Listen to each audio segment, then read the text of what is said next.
Okay, Jaseer sir, നമുക്കറിയാം ഇവർക്ക് ചരിത്രം ഈ നമ്മുടെ പപ്പുമോനെ സാറിനെ ഞാനൊന്ന് ഓർമ്മിപ്പിക്കുകയാണ്. ദയവ് ചെയ്ത് രാഹുൽ ഗാന്ധി എന്ന് പറയുന്ന പദം ഉപയോഗിക്കരുത്. ഗണ്ഡി എന്ന് നമ്മൾ കൂടുതൽ കൂടുതൽ ഉപയോഗിക്കേണ്ടതുണ്ട്. അത്തരത്തിൽ ഈ രാഹുൽ ഗണ്ഡിക്ക് ചരിത്രം അറിയില്ല എന്നുള്ളത് നമ്മൾക്കറിയാം. അയാളുടെ മുത്തശ്ശിയായിട്ടുള്ള ആ സ്ത്രീ ഉണ്ടാക്കിയ കുഞ്ഞ് ഭരണഘടനയുമായി വന്നുകൊണ്ട്, എന്നാൽ ഇന്നിപ്പോൾ മലയാളികൾ അടക്കമുള്ള ഇവിടുത്തെ ജിഹാദി സമൂഹമായിക്കോട്ടെ, കമ്മ്യൂണിസ്റ്റ് ഭരണകൂടത്തിന്റെയും അണികളുമായിട്ടുള്ള കമ്മികളായിക്കോട്ടെ, ഇവരൊക്കെ വിചാരം ആ ചെറിയൊരു കിതാബ് മാത്രമാണ് ഭരണഘടന എന്നുള്ള ധാരണ വന്നിരിക്കുന്നു. അത്തരത്തിൽ ഭരണഘടനയായാലും തന്റെ പേരിനെ പോലും തെറ്റിദ്ധരിപ്പിച്ചുകൊണ്ട് ഇന്നും ജനങ്ങളെ പറ്റിച്ചു കഴിയുന്ന ഒരു കുടുംബം. RSSനെയും BJPയെയും കുറ്റം പറയാനുള്ള യോഗ്യത എന്ത് എന്നുള്ളത് നമുക്ക് ചോദിക്കാം. അതിനേക്കാൾ ഉപരി നമുക്ക് വീണ്ടും എടുത്ത് ചോദിക്കേണ്ടത്, RSSന് ഇവന്റെ മുത്തശ്ശൻ അതല്ലെങ്കിൽ ജവഹർലാൽ നെഹ്റു കൊടുത്തിട്ടുള്ള എത്രത്തോളം പദവികൾ ഉണ്ടായിരുന്നു എന്നുള്ളത് നമ്മൾക്കറിയാം. വേണ്ട, ഇന്ദിരാഗാന്ധി അടക്കമുള്ള ആളുകൾ അവരെ പൂജിച്ചിരുന്നു, അതല്ലെങ്കിൽ അവരെ അംഗീകരിച്ചിരുന്നു എന്നുള്ള തെളിവുകളൊക്കെ നമുക്കറിയാം. അത്തരത്തിൽ RSSന്റെയും BJPയുടെയും തലയിലേക്ക് ഇട്ടുകൊണ്ട് ഹിന്ദുക്കളെ ചാരുക, ഹിന്ദുക്കൾക്ക് ഇട്ട് ഡോസ് കൊടുക്കുക എന്ന ആ ഒരു സിസ്റ്റം എങ്ങനെയാണ് അതിന്റെ രാഷ്ട്രീയപരമായിട്ട് കൂടി പറയുകയാണെങ്കിൽ സർ? RSSനെ ഇപ്പോൾ കുറ്റപ്പെടുത്തിക്കൊണ്ട് കോൺഗ്രസിന്റെ ഈ പ്രതിപക്ഷ നേതാവ് സംസാരിക്കുമ്പോൾ ഈ രാജ്യത്തിന് അത് താങ്ങാൻ പറ്റുന്ന ഒരു കാര്യമല്ല. കാരണം ജവഹർലാൽ നെഹ്റു ചൈനീസ് യുദ്ധകാലത്ത് RSS നൽകിയ സേവനങ്ങളുടെ പ്രതിഫലം എന്നുള്ള നിലയിൽ ഇന്ത്യൻ പട്ടാളത്തിനോടൊപ്പം മാർച്ച് ചെയ്യാൻ, അതായത് റിപ്പബ്ലിക് ദിന പരേഡിൽ പങ്കെടുക്കാൻ ജവഹർലാൽ നെഹ്റു ക്ഷണിച്ചിട്ടുണ്ട്, റിപ്പബ്ലിക് ദിന പരേഡിൽ പങ്കെടുത്തിട്ടുണ്ട്. അതുപോലെ തന്നെ ഇന്ദിരാഗാന്ധിയും RSS നേതാക്കന്മാരുമായും ബന്ധപ്പെട്ടുകൊണ്ട് രാഷ്ട്രരക്ഷയ്ക്ക് വേണ്ടി ഞങ്ങളെ സഹായിക്കണം എന്ന് അഭ്യർത്ഥിച്ചിട്ടുണ്ട്.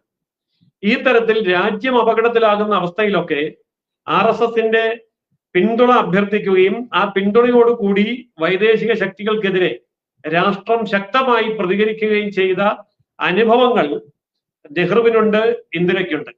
എന്നാൽ ഈ പറയുന്ന കുടുംബ ചരിത്രം ഈ പറഞ്ഞ പ്രതിപക്ഷ നേതാവ് വായിച്ചിട്ടില്ല. മാത്രമല്ല, തന്റെ പോക്കറ്റിൽ കൊണ്ടു നടക്കുന്ന ആ ഭരണഘടന നിവർത്തി വായിക്കണം എന്നാണ് ഇവിടെ BJPക്ക് ആവശ്യപ്പെടാനുള്ളത്.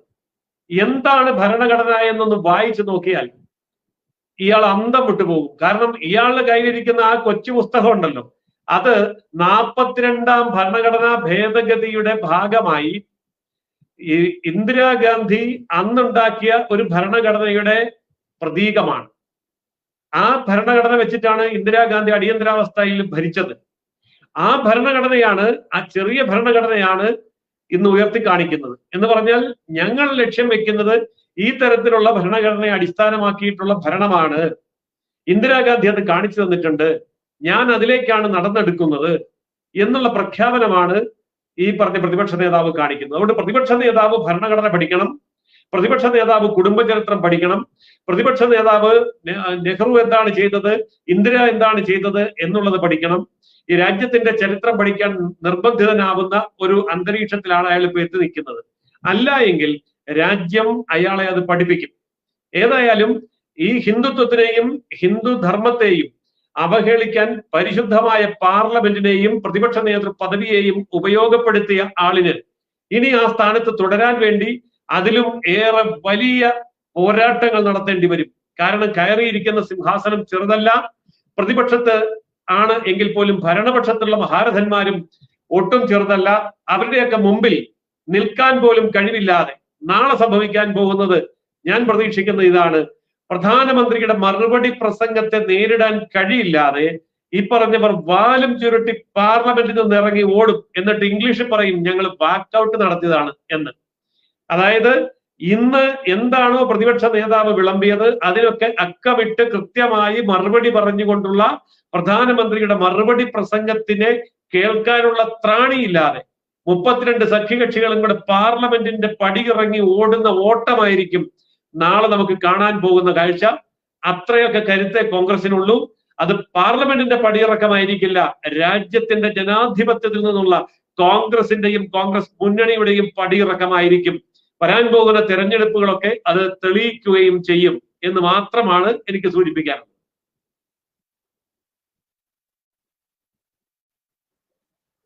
നമ്മുടെ നാട്ടിലൊക്കെ ഒരു പഴഞ്ചൊല്ലുണ്ട്, നാടൻ ഭാഷയിൽ പറയുകയാണെങ്കിലും, ഏതെങ്കിലും ഒരു തന്തയുടെ ഗുണം കാണിക്കടാ എന്ന് വഴക്കൊക്കെ കൂടുമ്പോൾ പറയുന്നത് ആളുകൾ പറയുന്നത് കേട്ടിട്ടുണ്ട്. ഞാൻ ഉപയോഗിക്കാറില്ല.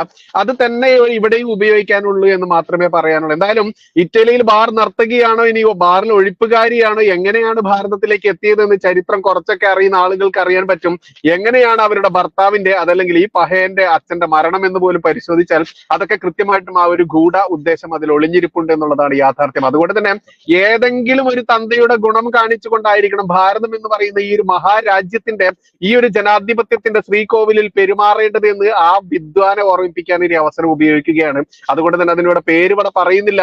ഇനി ഗണ്ടിയാണോ, വിൻസിയാണോ, ഇനി മൈനോ ആണോ, അന്റോണി ആണോ എന്നൊക്കെ ഏതെങ്കിലും ഒരു തന്തയുടെ മോന്റെ ആ ഇത് കണ്ടുപിടിച്ചിട്ട് വരട്ടെ എന്ന് മാത്രമേ പറയാനുള്ളൂ. എന്തായാലും ഭാരതത്തിലെ ഹിന്ദു എന്ന് പറയുന്ന ആ ഒരു സംസ്കാരമായാലും മതമായാലും ജാതിയായാലും അതിനെ അപഹസിച്ചവനൊന്നും ഒരിക്കലും ഇവിടെ ഗുണം പിടിച്ചിട്ടില്ല, അതെങ്കിൽ വേരോട്ടം നടത്തിയിട്ടില്ല എന്നുള്ളത്. 2 സീറ്റിൽ നിന്ന് മൃഗീയ ഭൂരിപക്ഷത്തോടു കൂടി നരേന്ദ്രമോദിജി ആദ്യം ഭരിച്ചു, പിന്നീട് രണ്ടാമതും ഭരിച്ചു, മൂന്നാമതും ഭരിക്കുന്ന ആ രീതിയിലേക്ക് അങ്ങനെ ഭരണങ്ങൾ BJP തന്നെ തുടർന്നു കൊണ്ടുപോയിക്കൊണ്ടിരിക്കുന്ന ഈ വേളയിൽ ഈ വീടിന്റെ ഐശ്വര്യം മുത്തപ്പനാണ്, അതല്ലെങ്കിൽ ഈ വീടിന്റെ ഐശ്വര്യം ഈശോ മിശിഹാ സ്തുതിയായിരിക്കട്ടെ എന്നൊക്കെ പറഞ്ഞുകൊണ്ട് സ്റ്റിക്കർ ഒട്ടിക്കുന്ന പോലെ ഈ നാടിന്റെ ഐശ്വര്യം, BJPയുടെ ഐശ്വര്യം, NDAയുടെ ഐശ്വര്യം നമ്മുടെ ഈ വിദ്വാൻ തന്നെയാണ്. ഏതെങ്കിലും അപ്പന്റെ ഗുണം കാണിക്കാൻ വേണ്ടി ഇന്നും വികൃതിയോടെ തകൃതിയോടെ പറന്നു നടക്കുന്ന ഈ ചങ്ങാതി തന്നെയാണ് ഇന്ന് തൽക്കാലം ഇവിടെ പറഞ്ഞു വെക്കുകയാണ്. ഏതായാലും കൃത്യമായിട്ടുള്ള വിവരങ്ങൾ ആ ഒരു ഹിന്ദു സംഘടനയുടെ പക്ഷത്തു നിന്നായാലും രാഷ്ട്രീയ BJPയുടെ NDAയുടെ പക്ഷത്തു നിന്നായാലും രാജശേഖർജി ആയാലും ജയസൂര്യൻജി ആയാലും പകർന്നു എന്നുള്ള വിശ്വാസത്തോടെ തൽക്കാലം നമുക്ക് ഈ സെഷൻ ഇവിടെ അവസാനിപ്പിക്കാം. ഏതായാലും വൈകിയ വേളയിലാണെങ്കിൽ പോലും 10:20 ആയിട്ട് പോലും ഇത്ര കണ്ട് ജനങ്ങൾ ഈ ഒരു ചർച്ച കാണുന്നുണ്ട് എങ്കിൽ ഇതിൽ പലരും കമന്റ് ഇടുന്നത് എടുത്തു പറയേണ്ടതുണ്ട്. കാരണം ഞാനൊരു കോൺഗ്രസ്സുകാരനാണ്, ഞാനൊരു ഹിന്ദു നാമധാരിയാണ്. ഇന്നിപ്പോൾ എനിക്ക് എന്റെ അസ്തിത്വത്തെ കുറിച്ച് എനിക്ക് ബോധം വരുന്നു. രാഹുൽ ഗണ്ഡി, നിന്നെ കുറിച്ച് എനിക്ക് അപമാനം തോന്നുന്നു എന്ന് പലരും ഇവിടെ കമന്റ് ഇടുന്നുണ്ടെങ്കിൽ ആളുകളുടെ ഉള്ളിലേക്ക് നമ്മളൊക്കെ പകർന്നു നൽകുന്ന ഇതുപോലെയുള്ള അറിവുകൾ എത്തുന്നു എന്നുള്ളത് അഭിമാനത്തോടു കൂടി തന്നെ ഓർത്തെടുക്കേണ്ടതുണ്ട്. ഏതായാലും നമ്മുടെ വിശിഷ്ടാതിഥികൾക്ക് ഒരുപാട് നന്ദി, മാന്യ പ്രേക്ഷകർക്ക് ഒരുപാട് നന്ദി. തൽക്കാലം നമുക്ക് ഈ സെഷൻ ഇവിടെ അവസാനിപ്പിക്കാം. നന്ദി, നമസ്കാരം, ജയ് ഹിന്ദ്, ജയ് ശ്രീറാം.